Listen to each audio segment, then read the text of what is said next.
کے ناظرین، یہاں کے حاضرین، ہمارے سلسلے میں ایک بار اعلیٰ حضرت رحمۃ اللہ تعالی علیہ کے کثیر القابات یہ بیان کیے گئے تھے، تقریباً 60 سے زیادہ القابات تھے وہ جن کو بیان کیا گیا تھا. وہ کلپ بھی جو ہے وہ لاکھوں لاکھ ناظرین سوشل میڈیا پر بھی دیکھ چکے ہیں، مدنی چینل پر بھی اسے بہت پسند کیا گیا. آئیے سنتے ہیں ہمارے امام اہل سنت اعلیٰ حضرت کون تھے. مائک جی مائک لے. بسم اللہ الرحمن الرحیم. امام عاشقام، محقق دوران، علامہ زمام، فخر الآیاں، کثیر الاحسان، معتمد عالماں، معلم فقیہاں، تاج العلماء، تاج الحکماء، سراج الصلحاء، صاحب فہم و ذکا، امام المشائخ والفقہاء، بقیت السلف، حجت الخلف، تاج الفحول، کشتہ عشق رسول، جامع المعقول والمنقول، محب اولاد بطول، فاضل جلیل، عالم نبیل، محدث عدیل، شمشیر بے نیام، رہنمائے ہر خاص و عام، سید العلماء والاعلام، قدوۃ السالکین، زبدۃ العارفین، حجت السالکین، سند المحدثین، سلطان العاشقین، رہنمائے رجال دین، پیشوائے کاملین، محب الفقراء والمساکین، علم و حکمت کے بحر بے کراں، امام اعظم کے تدبر کے نشان، اعلیٰ حضرت عظیم البرکت، عظیم المرتبت، کنز الکرامت،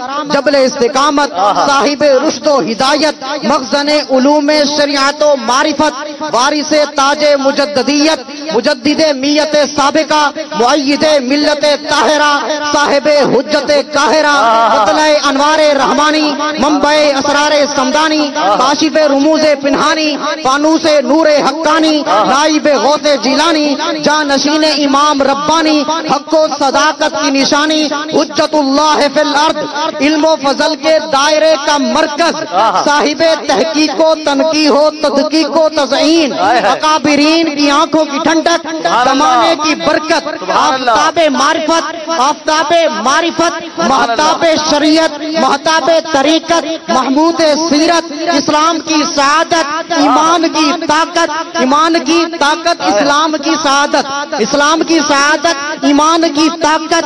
اس سے آگے بیان کیا گیا جو علماء حجاز نے آپ کو لقب دیے ہیں وہ بھی بڑے کمال کے لقب ہیں. اس سے آگے فرمایا اسلام کی سعادت، ایمان کی طاقت، اور اس کے بعد فرماتے ہیں کہ اسلام کی طاقت اور اسلام کی اس کی سعادت اور اسلام کی طاقت کے بعد علوم، ماہر علوم غریبہ، ماہر علوم غریبہ، فرمایا ماہر علوم غریبہ اپنے زمانے اور اگلے وقتوں کا زر، عاشق شاہ بحر و بر، عاشق شاہ بحر و بر، غلام نبی خشک و تر، غلام نبی خشک و تر، غلام نبی خشک و تر، عاشق شاہ بحر و بر. اب اس سے آگے جو علماء حجاز نے آپ کو مزید اور القابات دیے ہیں، عربی زبان میں بھی ہوں گے، عربی زبان کے اندر بھی یہاں کے ناظرین بھی نہیں سمجھیں گے.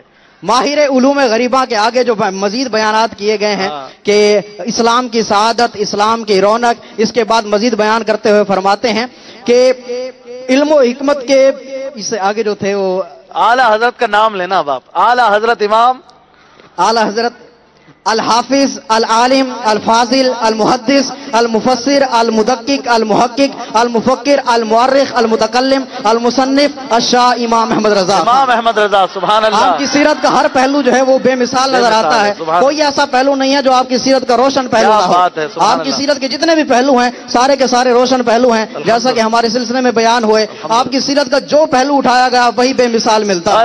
قرآن کا پہلو اٹھایا گیا تو وہ بے مثل نظر آیا، تفسیر کا اٹھایا گیا تو وہ بے مثل نظر آیا، فقاہت کا پہلو اٹھایا گیا تو وہ بے مثل نظر آیا. اسی طرح ہر جگہ امام اہل سنت کی ساری زندگی گزری ہے تو آقا علیہ السلام کی عشق و محبت کے اندر گزری ہے. آپ نے ساری زندگی میں جب بھی قلم اٹھایا ہے اور ان لوگوں کو منہ توڑ جواب دیا ہے جو آقا علیہ السلام کی شان کے اندر ایسے کلمات کہتے. میرے امام نے خود فرمایا عرش کی عقل دنگ ہے، چرخ میں آسمان ہے، جانے مراد اب کدھر ہائے تیرا مکان ہے، عرش پہ جا کے مرغے عقل تھک کے گرا غشا گیا اور ابھی منزلوں پر پہلا ہی آستان. اللہ اللہ اللہ، کیا بات ہے. آپ بھی ایسا بولتے ہیں لگتا ہے کوئی فیڈنگ ہے کمپیوٹر کی. ماشاءاللہ ہمارے منعم مدنی بھائی کے لیے بھی سبحان اللہ کی صدائیں ہوں. ماشاءاللہ.